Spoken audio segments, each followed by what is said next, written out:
Welcome back to my YouTube channel study learner. 2 October के current affairs के important question है जो कि फुल पत्ती वाली क्लास का रिवीजन है। तो पहला क्वेश्चन है, 19वें एशियन गेम्स में गोल्फ में रजत पदक जीतने वाली पहली भारतीय गोल्फर कौन है? तो उसका आंसर हो जाएगा अदिति अशोक है। इन्होंने सिल्वर जीता है। और गोल्ड इसमें किसने जीता है? तो गोल्ड युबोल ने जीता है। ये थाईलैंड के एशियन गेम्स हैं जो 19वें नंबर के हैं। हांगझो चीन में इसका आयोजन हो रहा है। अदिति अशोक हैं जो गोल्फ प्लेयर हैं, इन्होंने इसमें सिल्वर जीता है और ये गोल्फ जीतने वाली इंडिया की पहली खिलाड़ी हैं गोल्फ प्लेयर जिन्होंने एशियन गेम्स में सिल्वर जीता है।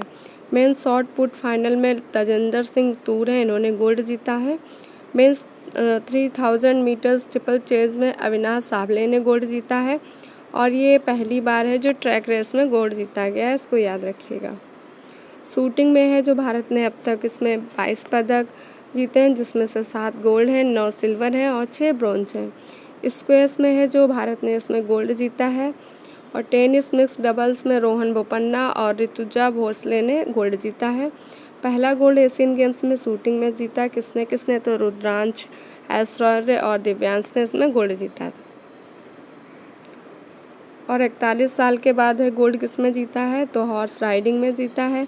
महिला क्रिकेट टीम ने है जो अभी गोल्ड जीता था श्रीलंका को हराकर। कॉमनवेल्थ गेम्स हैं जो पहली बार कहाँ पे हुए? तो 1930 में हैमिल्टन कनाडा में हुए थे।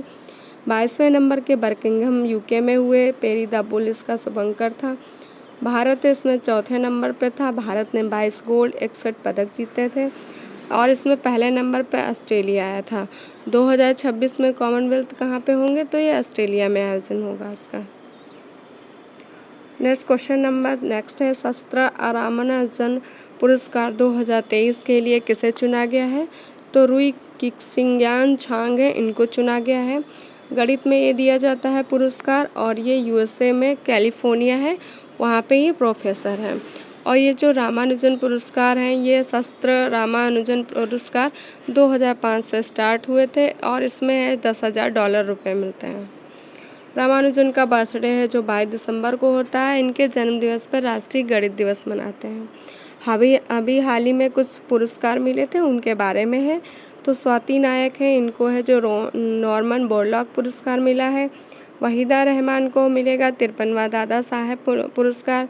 डॉक्टर रवि कन्नन को रैमन मैक्सेस अवार्ड और डेविड चिपरफील्ड को प्रिtzker अवार्ड मिला है। और लुइस कैफरली को एबेल पुरस्कार। जॉर्जी गोस्पिनौ को अंतर्राष्ट्रीय बुकर अवार्ड दिया गया है, टाइम सेटर के लिए दिया गया है। नेक्स्ट क्वेश्चन है, प्रतिवर्ष अंतर्राष्ट्रीय अहिंसा दिवस कब मनाया जाता है? तो 2 अक्टूबर को मनाया जाता है। 2 अक्टूबर को महात्मा गांधी जी का जन्म हुआ था, लाल बहादुर शास्त्री जी का। तो पहले महात्मा गांधी जी के बारे में देख लेंगे, फिर लाल बहादुर शास्त्री जी के बारे में।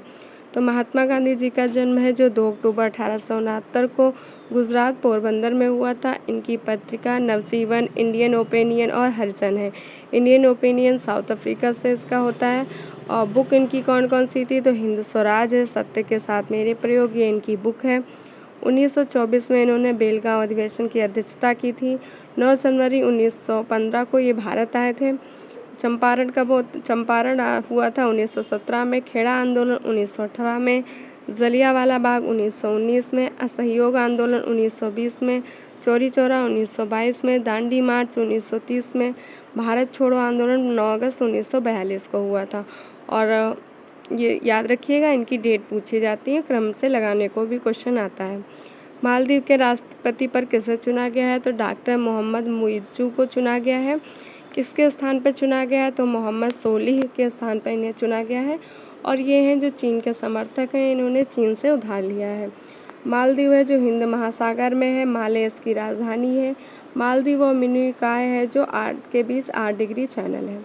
क्वेश्चन नंबर 5 है, नारी शक्ति वंदन अधिनियम कौन सी संविधान संशोधन है?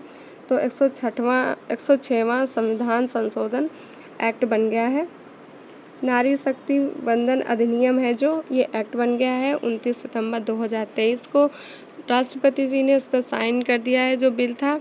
और जो राष्ट्रपति है जो किसी बिल पर साइन करता है, ये बात है जो आर्टिकल 111 में है। और ये जो नारी शक्ति वंदन अधिनियम है पहले बिल था कौन से नंबर का? तो 128वें। संविधान संशोधन बिल था। अर्जुन मेघवाल कानून मंत्री, इन्होंने इसको पेश किया था। और राष्ट्रपति है जो बिल पर साइन करने के लिए बाध्य थी, तो हाँ, क्योंकि संविधान संशोधन विधेयक पर राष्ट्रपति साइन करने के लिए बाध्य होता है। पहले ये बिल था, फिर लोकसभा में आया, फिर राज्यसभा में प्रेसिडेंट ने उस पर साइन किया, फिर ये एक्ट बना। पहले ये कौन से नंबर का बिल था? तो 128वां संविधान संशोधन बिल था। फिर 106वां संविधान संशोधन एक्ट बन गया। पहले ये अधिनियम था, वो बिल था, फिर ये एक्ट बन गया। इसको याद रखिएगा। संविधान संशोधन विधेयक है जो आर्टिकल 368 में है, भाग 20 है, और ये सबसे पहले किसी भी सदन में आ सकता है, चाहे वो लोकसभा हो या फिर राज्यसभा। और संविधान संशोधन विधेयक की संयुक्त बैठक नहीं होती है और धन विधेयक की भी संयुक्त बैठक नहीं होती, इनको याद रखिएगा। 128वां संविधान संशोधन विधेयक बिल है जो ये अब है जो एक्ट बन गया है, और ये है जो लोकसभा, विधानसभा और दिल्ली विधानसभा के लिए है। जो महिलाएं हैं वहाँ 33% सीट है उनके लिए रिजर्व होगी। लागू कब से होगा? जो परिसीमन है उसके बाद लागू होगा 2026 से। समयावधि इसकी 15 साल है और इसको एक्सटेंड भी कर सकते हैं। 3 आर्टिकल है इसके द्वारा चेंज हुए हैं, 3 एक्ट हैं जो उनमें चेंज हुआ है। 239A आर्टिकल था दिल्ली में, इससे संबंधित था, उसमें है जो BA शामिल किया गया, BB आर्टिकल, BC आर्टिकल शामिल किया गया है। और 330 वाले को कर दिया, 330 में हो गया है 330A, 332 में A शामिल किया गया। तो ये आर्टिकल हैं जो नए शामिल किए गए हैं। और 103वां संविधान संशोधन एक्ट हुआ था, उसमें 2 नए आर्टिकल ऐड किए गए थे। कौन कौन से? तो 15(6) और 16(6) EWS से रिलेटेड थे, 10% रिजर्वेशन से संबंधित है। क्वेश्चन नंबर 6 है, आकांक्षी बालकों में संकल्प सप्ताह कब मनाने की घोषणा की है? तो 3 से 9 अक्टूबर तक मनाने की घोषणा की है। आकांक्षी ब्लॉक कितने हैं? 112 हैं। राष्ट्रीय पोषण माह है जो सितंबर में मनाया गया है। नेक्स्ट क्वेश्चन है, राष्ट्रीय औषधीय शिक्षा अनुसंधान संस्थान जिसका नाम नाइपर है, इसका उद्घाटन कहाँ किया गया है? गांधीनगर, गुजरात में किया गया है। किसने किया है? तो अमित शाह ने किया है। नाइपर की स्थापना 1998 में हुई थी और 7 शहरों में ये बने हुए हैं। ट्रेडिशनल मेडिसिन पर WHO का शिखर सम्मेलन कहाँ पे हुआ है?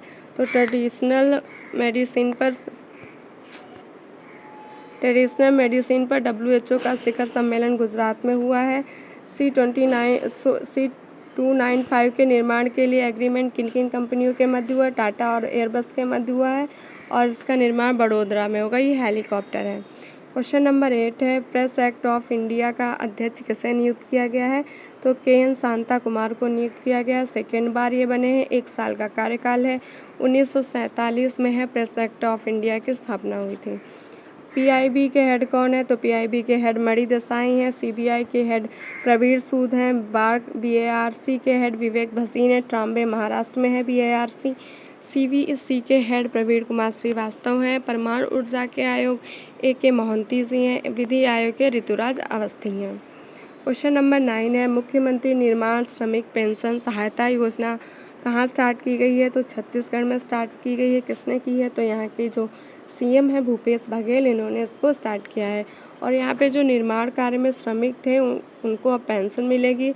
जब ये 60 वर्ष की आयु पूर्ण करने के बाद में 1500 रुपये प्रतिमाह मिलेगी, 10 वर्ष तक के लिए मिलेगी। छत्तीसगढ़ की योजनाएं है, मितान योजना है, गोधन न्याय योजना है, और छत्तीसगढ़ की स्थापना है जो 2000 में ये राज्य बना था 1 नवंबर 2000 में। और सिक्किम को पूर्ण राज्य का दर्जा 36वां संविधान संशोधन 1975 के द्वारा दिया गया था। क्वेश्चन नंबर 10 है, T20 मैच में 300 रनों का अखाड़ा पार करने वाली दुनिया की पहली क्रिकेट टीम कौन सी है? तो नेपाल हो जाती है। एशियन गेम्स में महिला टीम है जो गोल्ड जीती है भारतीय महिला टीम ने। पुरुष वाले चल रहे हैं, इसमें नेपाल ने है जो 20 ओवर में 300 रन बनाए हैं मंगोलिया के खिलाफ। 10 बॉल में 50 रन बनाए हैं दीपेंद्र सिंह ने, ये फास्टेस्ट 50 हैं। और 34 गेंद में सेंचुरी बनाई है कुशाल कल्ला ने, यह फास्टेस्ट 100 है। फिर है नेपाल मंगोलिया, ये हैं जो बफर स्टेट है, नेपाल इंडिया और चीन के बीच में है। मंगोलिया चीन और रूस के मध्य है। मंगोलिया से चंगेज़ खान भारत आया था। उलन बटोर यहाँ की राजधानी है। इंडिया और मंगोलिया के मध्य नोमडिक एलिफेंट भी होता है। क्वेश्चन नंबर 11 है स्वच्छता ही सेवा अभियान के अंतर्गत 1 तारीख 1 घंटा एक साथ पहल का आयोजन 1 अक्टूबर 2023 को किया गया। इसकी घोषणा है जो मन की बात में 105वां जो एपिसोड था उसमें इसकी घोषणा की गई थी और इसका आयोजन 1 अक्टूबर 2023 को किया गया। फिर यह जो आज का टॉपिक है कुछ हिस्ट्री में इम्पॉर्टेंट पॉइंट है उनके बारे में। तो मुस्लिम लीग का गठन 1906 में किया गया था और 1906 में ढाका के नवाब जो सलीमुल्लाह खान के नियंत्रण पे ढाका में अखिल भारतीय मुस्लिम शैक्षणिक सम्मेलन का संपन्न हुआ। सम्मेलन में सलीमुल्लाह ने अखिल भारतीय मुस्लिम लीग के गठन का प्रस्ताव किया। मुस्लिम लीग का पहला अध्यक्ष आगा खां को चुना गया। मुस्लिम लीग का मुख्यालय लखनऊ को बनाया गया था। तो ये मुस्लिम लीग के गठन के बारे में है। नेक्स्ट है कांग्रेस का विभाजन। तो सूरज अधिवेशन हुआ था 1907 में, यहाँ पे कांग्रेस का विभाजन हो गया। सूरज अधिवेशन की अध्यक्षता रास बिहारी बोस ने की थी। कारण क्या था इसका विभाजन का? तो स्वदेशी आंदोलन को चलाने के तौर तरीकों के लेकर कांग्रेस का विभाजन हुआ था। परिणामतः क्या हुआ? कांग्रेस नरम दल एवं गरम दल में इसमें विभाजित हो गई थी। फिर है बाल गंगाधर के बारे में। तो बाल गंगाधर की उपाधि लोकमान भारत के बेताज बादशाह इनकी उपाधियाँ थी। प्रकाशित समाचार पत्र का मराठा केसरी था। उत्सव की शुरुआत इन्होंने 1893 में गणपति उत्सव, 1895 में शिवाजी के उत्सव की शुरुआत की थी बाल गंगाधर तिलक जी ने। इंडियन अर्नेस्ट के लेखक वैलेंटाइन सिरोल ने इन्हें भारतीय शांति का जनक कहा है। 1908 में केसरी में प्रकाशित तथ्यों के आधार पर राजद्रोह का मुकदमा चलाकर इन्हें 6 वर्ष की सजा देकर मांडले जेल बर्मा भेज दिया गया था। मांडले जेल में इन्होंने गीत रहस्य नामक पुस्तक लिखी थी। तिलक जी ने कांग्रेस पर प्रार्थना, याचना और विरोध की राजनीति करने का आरोप लगाया था। तो ये थे आज के करंट अफेयर्स की क्लास और हिस्ट्री के कुछ इंपॉर्टेंट पॉइंट। अगर आपको क्लास पसंद आए तो लाइक से सब्सक्राइब जरूर करिएगा। वीडियो को देखने के लिए थैंक यू सो मच।